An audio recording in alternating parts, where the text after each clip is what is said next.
Эко экстракорпоральное оплодотворение. Бул жасалма жолу менен балалуу болуу деген түшүнүк. Эмне үчүн экону колдонушат? Бул албетте аял кишиден дагы, эркек кишиден дагы кандайдыр бир көйгөй чыгышы мүмкүн. Эркек кишинин уругу такай жок болуп калышы мүмкүн. Бул апс деп коет.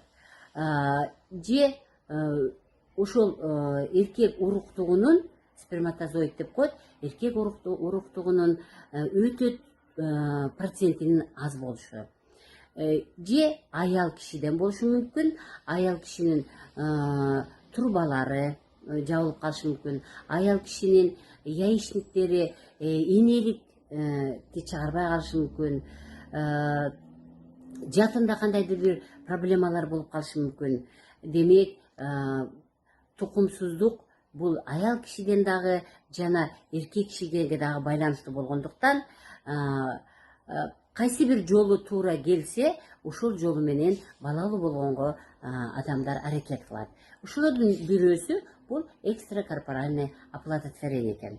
Урматтуу мекендештер, экону жасаардан мурун, мен мындан мурун дагы видеолорумда айтып кеткем.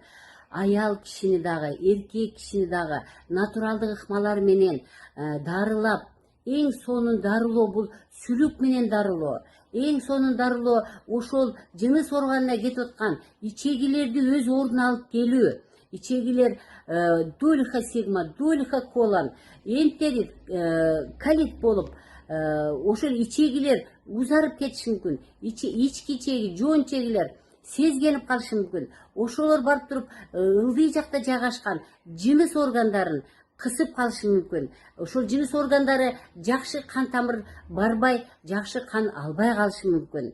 Демек, экстракорпоральное оплодотворениеге бараардан мурун мен дайым айтамын, сөзсүз түрдө натуралдык ыкма менен дарыланып туруп баргыла. Мен канча деген адамдарды көрүп атам. Биринчисине барат, боюна болот, албетте, урукту алып барып жатынга салгандан кийин сөзсүз түрдө ал оплодотворенная яйцеклетка дейт. Ошо түйүлдүк ал өсө баштайт. Бирок матканын, жатындын жакшы кан албаганынан, жатындын бездерин жакшы иштебегенден, жатынды ичегилер кысып калгандыктан 1 айда, 2 айда, 3 айда ал түйүлдүк сөзсүз түрдө түшүп калып атат.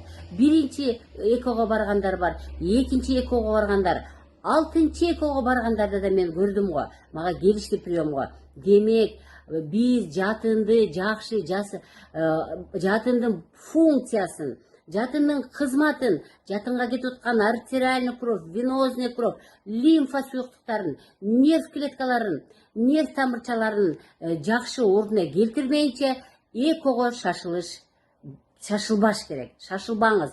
Биринчи, экинчи, үчүнчү барып, ошончо деген долларларыңызды кетирип, түйүлдүк кармабай, жатындан түшүп калганда адам көңүлү чөгүп, кийинкилерге барбай калгандар да бар. Демек, сиз биринчисине кетип атасызбы?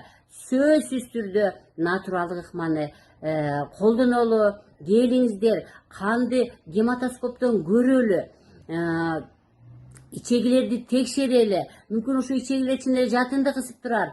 Бүт себептердин баарын таап туруп, ошолорду натуралдык ыкма менен дарылап, жатындын баланы кармап калуусуна эң жакшы шарт түзүлгөндөн кийин гана экого барыңыздар деп айтар элем. Келиңиз, сүйлөшөлү, мен себептерин таап бергенге аракет кылайын. Албетте, балалуу болуш бул бактылуулук. Мен сиздерге бардыгыңыздарга көп балалуу болуңуздар деп тилеп кетмекмин. Келиңиздер, жардамды берели. Сиздер менен мен доктор Бапаева.